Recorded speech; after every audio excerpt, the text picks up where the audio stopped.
Good, hot, humid summer afternoon to you. And you're back in the woodpile, but not just on any day. You're on the cleaning up the nubbins day.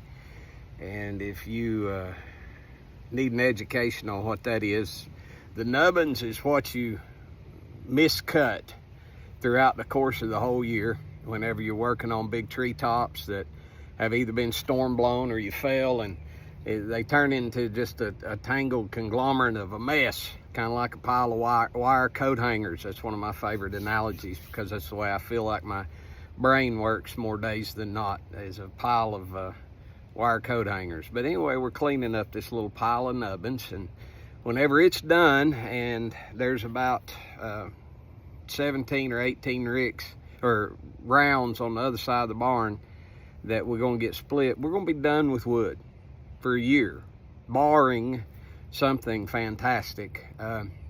But I am very proud of my woodpile. I am a purist in my woodpile, kind of like I am with trout fishing. I believe there's a way to do things the way that it's always been done, and there ain't much innovation in it.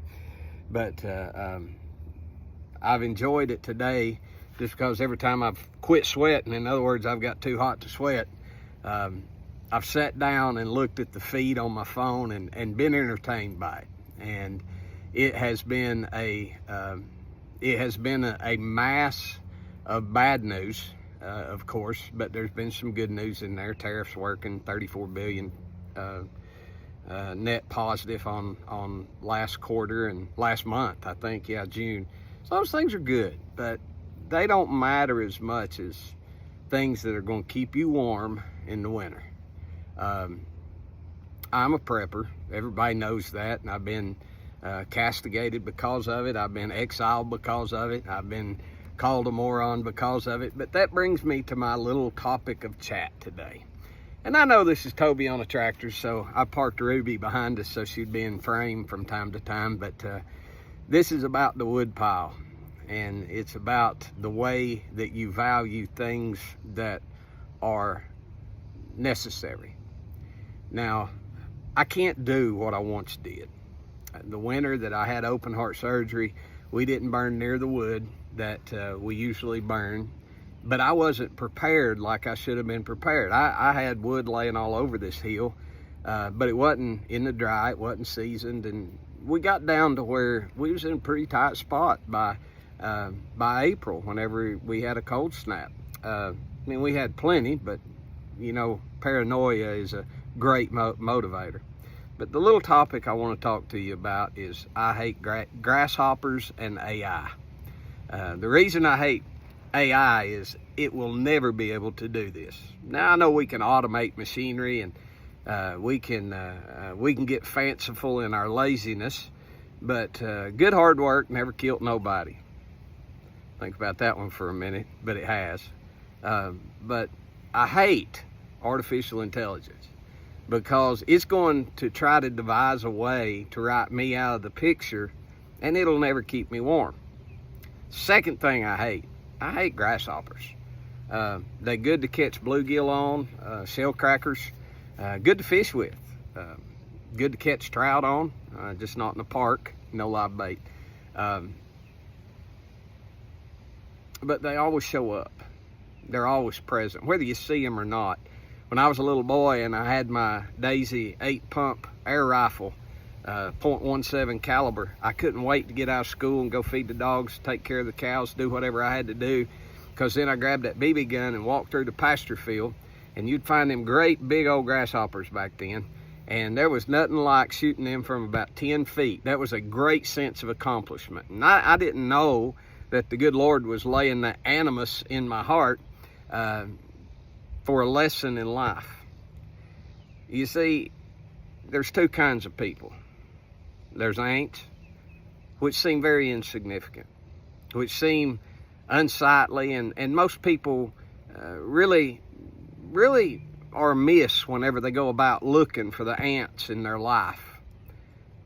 An ant is unglamorous. It's an uncelebrated creature. When it does receive any kind of applause, it's for the fact that it can lift many more times than than its body weight. But what it is renowned for is its preparedness, because while the rest of the world's going around in circles, that good ant is down in its colony, unseen, slipping out, taking care of business, and coming back and making sure in the winter months its babies are fed. Now, I know we've all heard the parable of the grasshopper and the ant. This is my country spin on it. The other kind of person is the grasshopper. Now, many would say I'm an eccentrist, because I have right now, whenever this shed right here is full, there'll be 44 ricks of wood in it. Stacked behind me on the other side of the tractor in some prairie stacks is 7 more ricks. That's what we're going to start with. That was a good maple that came down that was solid, didn't have ants, and I air cured it in prairie piles. The pile is so pretty that I am dreading burning that wood, because the pile is just exactly gorgeous. But that's going to go first. We'll start in that in October. Get back from the beach. It's funny, I go to the beach, come home sunburnt, and first thing I want to do is build a fire in the stove. But that'll be roughly 51 ricks, and the most we've ever burnt since we've been in this house, and that is our primary source of heat, is wood heat. It's been 19 ricks. I have a very efficient system. I have a multi-story flow fan. We keep the upstairs, on the coldest days, we keep the upstairs somewhere about 70 to 72, and downstairs, well, let's just say it feels like the sunny beaches of Florida on a good February morning. But most I've ever burnt's 19 ricks. Why then do I have 51 ricks of wood? Well, it's because you never know what you're going to run up against. You don't know how cold the winter's going to be. You don't know how long the power's going to be out. But also, I'm not just looking at this winter. This is 3 years worth of wood, almost better than, or right at better than, by the time I get everything cleaned up around here in the nubbin pile. So I'm prepared. I was prepared one year on Christmas. I had roughly 35 ricks seasoned wood in the barn that winter, and it snowed 10 inches on Christmas Eve. And the power went out. I was the only person that had power. Me and 2 other neighbors on this road are the only people that had power. And everybody had a wood stove or a fireplace, and they'd come by and talk shop with me a little bit, and I'd say, how much wood do you have? Well, I've got a rick or two. Well, when it gets cold in life, a rick or two don't keep you warm very long. So they turned into grasshoppers. And by the time that the snow had melted from that, from the good nature of my heart, I was down to about 7 ricks of wood. Was I pleased with that? Well, I was happy I could be a blessing. Because in order to receive a blessing, you got to be a blessing. But I'm going to tell you, ants will cut off the source if you don't pull your britches up and get to work. I believe the good book says that if you don't work, you don't eat. My cousin called me a while ago, didn't say hello, didn't offer any form of cordiality. First words out of his mouth are, "You're sawing wood today, aren't you?" And I said, "Yes, sir, I am." He knew that because he knew the man that raised me. He knew that this is being celebrated as one of the hottest days of the year. And he knew I'd been saving this day for this purpose. Sometimes the ant likes to do what he does just to find out what he's made out of. He don't show off in front of the grasshoppers. He don't taunt the grasshoppers. As a matter of fact, really he does stuff like this to get away from the grasshoppers. So, your decision, it's in your lap. What kind of person are you going to be, an ant or a grasshopper? Get ready. Winter's coming. We got to, our provisions are well placed. Looking forward to sitting barefooted in a rocking chair next to a hot stove. And I get to look forward to that.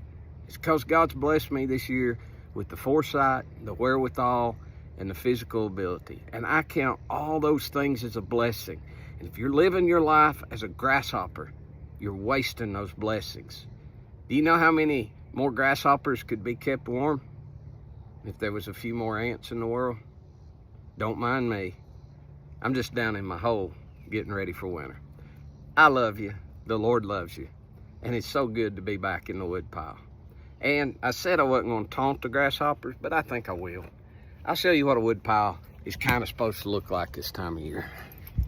This is the nubbin pile behind me.